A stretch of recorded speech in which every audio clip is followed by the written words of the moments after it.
10,000 years ago, these lands were, well, we don't really know, and I suppose it doesn't matter.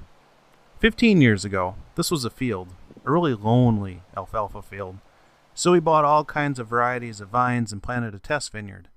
Most of those got pulled out as we realized what wouldn't ripen, or what would ripen wouldn't produce good quality wine. Now we take care of this 2-acre plot of grapes like it's one of our children. Well, we don't. Our dad does. I suppose you should hear from him. Looks like we're on our last row of picking. How'd the harvest go today? Harvest went really good. Weather was nice and cool to start out with this morning.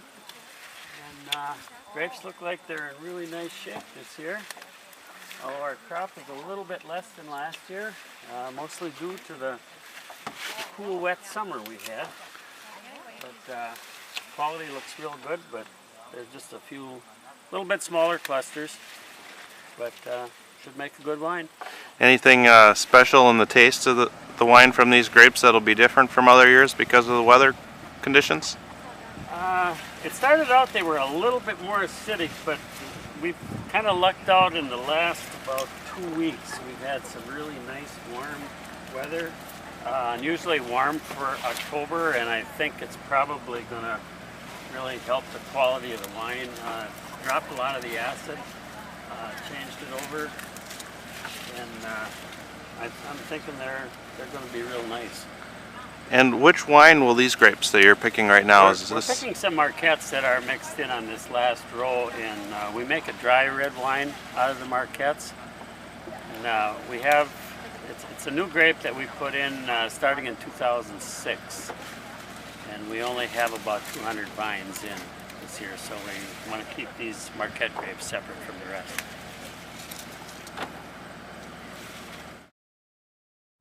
You can tell how hard he works and how smart he is at growing grapes by how great these leaves and clusters look. Truth is, he labors over these vines all spring, summer, and fall to get ready for this day, harvest. He calls up friends, family, and neighbors and pays them all in cash or wine to pick for the day. The production crew comes to help, and once in a while someone breaks free from the tasting room to pick for the day too. We all think that we're exhausted by the end of the day because picking grapes is hard work. We don't know about the massive amounts of work a vineyard it goes through. If you're thinking of growing a vineyard, just so you know, it's not romantic. It's hard. But then again, most works of beauty and art are hard.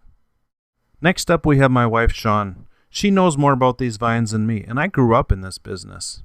Speaking with one of the vineyard workers here, Shawn, what do you do at the vineyard? I help out wherever needed. Sometimes it's pruning in spring,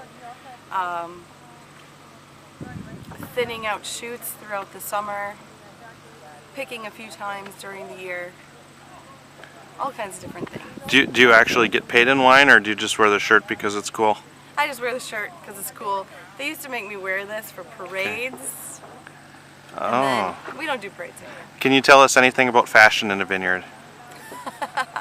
Is there any special way to dress to work in a vineyard for anybody out there in the fashion world? The weather changes as you go through the day. It can start out cold and wet, so you have to have fancy rubber boots to keep your feet dry. Oh yeah, those are nice. Those are nice.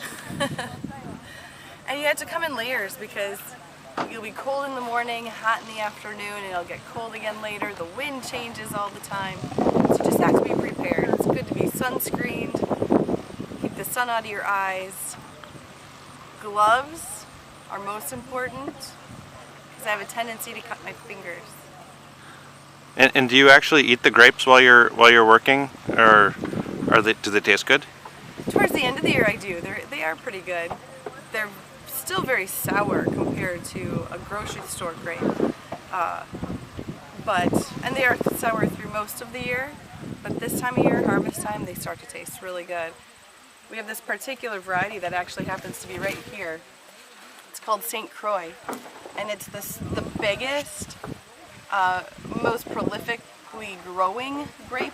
Sorry, that's wrong. You said prolific. I did. It's the biggest grape in the vineyard, and it's the best producer in some ways. And it tastes delicious, but it makes not so good wine. So that's the best one to munch on. while you're out here. Okay, so save these for last year in the last row of picking today. So looks like it was a fairly good day. Like how many pounds per vine do you pick off of these grapes, off of these vines? In a good year, we can get 15 to 20 pounds, sometimes even 25 to 30 pounds off of a vine. This year, I think we're getting more like 5 to 15 off of most of the vineyard. It was a little rougher year. That's all right. And it is October 12th today, so 14th. October 14th today. So, you know, that is a little bit later in the season. I think this is the latest picking ever, right? I believe it is. Any other tips for people that like to learn about vines? If you're going to grow some at home, anything that they should know about where to grow them or how to grow them or how to prune them or anything like that? There is a lot involved. I think a lot more than people realize. Even the ones I grow at my own house, I don't take care of like I would out here. But really the care you give them results then in how many grapes you end up with. So if you don't want a lot of grapes, you don't have to give them as much care. If you want a lot of grapes, then there's a lot more involved along the year. All right. I would suggest just getting out to a vineyard and seeing if somebody can teach you for a year. Great words of wisdom from Sean Schmeling, vineyard assistant at the Von Stiehl Stony Creek Vineyard. So we're standing here with Dave and Chad, our winemakers. On the other side we have John. He's really the director of all of it. He does it all from behind the scenes though. And how's our harvest doing this year, guys? Well, it's not doing too bad. It's doing pretty good actually. Kind of with the cooler weather this year, the yield will be down a little bit, but I think the quality will be better overall. So yeah, it's going well. How does this rate picking grapes versus making wine? Do you like them both the same? What's your favorite part? Well, I got two favorite parts. This is kind of soothing in here, relaxation. You can think about things. The best part about making wine is, of course, drinking wine. So You guys don't both have their, you know. You guys don't do that much though, do you? No. Just, you know, because everybody asks, what's your favorite wine? Here we're looking at the two of the winemaking guys. What do you guys like the most out of what you drink, what you make? My favorite right now is the Zinfandel. Zinfandel? I would have to agree. Well, we got two Zinfandel drinkers. If you haven't tried it yet, you got to try the Zinfandel. Have you come up with any good names for any of the wines that we should know about? Any secret recipes, things coming up, test batches, stuff like that? Well, that stuff's always in the works. Just haven't had a whole lot of time to think about that. Just trying to get through our harvest, and you know, there's always time for that after harvest. And so we're in harvest. Are these the first grapes you've received this year so far? No. Actually, this is the second load of grapes this year, this harvest, and we received a lot of white juice to make our Chardonnay and Sauvignon Blanc, Pinot Grigio. That juice has come in, and a lot of those actually are done fermenting already. But this year will be the first, actually second lot of whole grapes that we'll be dealing with this year. So what kind of grapes, red grapes, do you have that you bring in? And they come in a truck, like as grapes, right? Yeah, refrigerated truck. Actually today, this afternoon, later, we'll have Petit Syrah coming in. Thursday we'll have Zinfandel coming in. And I'm guessing, as things are looking right now, probably about another week or so, we should have some Cabernet coming in and some Merlot. Sounds like a couple busy weeks. Busy weeks, yep. Harvest season's a 7-day a week thing. So you guys probably get 30, 35 hours a weekend this time of year, right? Yeah. I mean, or is that more like 35 hours every 4 days? That's usually by Wednesday. Our hard-working winemaking crew, folks. Let's see, we got Chad to pick the ones on top. He's nice and tall. He still looks down up there, and then the rest of us. In teams here. Yeah. We need height and short. So. It's best to pick in teams. This had to be one of our most challenging seasons because it just wasn't that warm. Kind of like Hillary Clinton. Grapes need sun and heat to ripen. We didn't get a lot of that. So a lot of the clusters were plucked from the vines early in the season so that the little bit of sugar that the vines did produce went into the 8,000 pounds that were picked.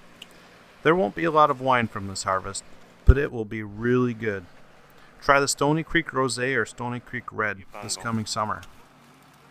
We grow 2 acres, and we source from another 140 acres of vineyards around the country. Not everybody wants to own a winery. Some just want to grow grapes. We buy from them.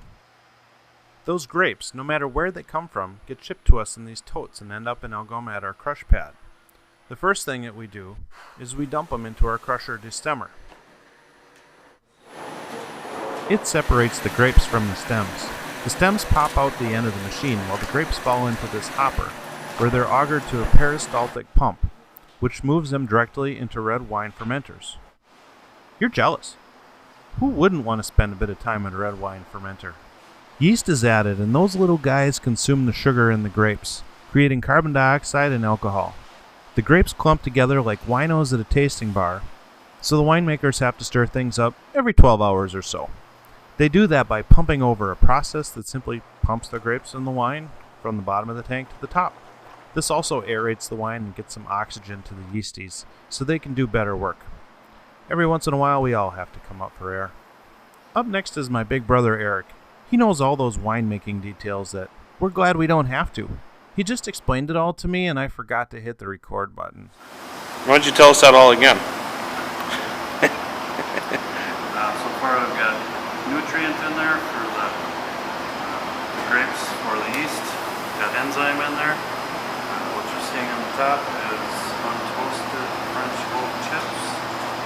And there's also some tannin added to it to help the structure and stabilize the color. All that goes on for 7 to 10 days, and by the end the yeast has finished its feast on sugar and dies a happy death. The dry reds are then pried out of their tanks and pumped back into a press with a bladder so big that it could drink a 6-pack and sit through an entire Packer game without having to go stand in a porta potty line. The bladder press then gently squeezes the wine out of the grapes into this tray. Only 30 pounds of pressure, or PSI, are needed over the course of an hour to get every last drop out. You know what happens next. The raw, red wine is left in stainless tanks to settle out, then eventually finds its mate, a barrel, where it happily resides for the next 12 to 24 months.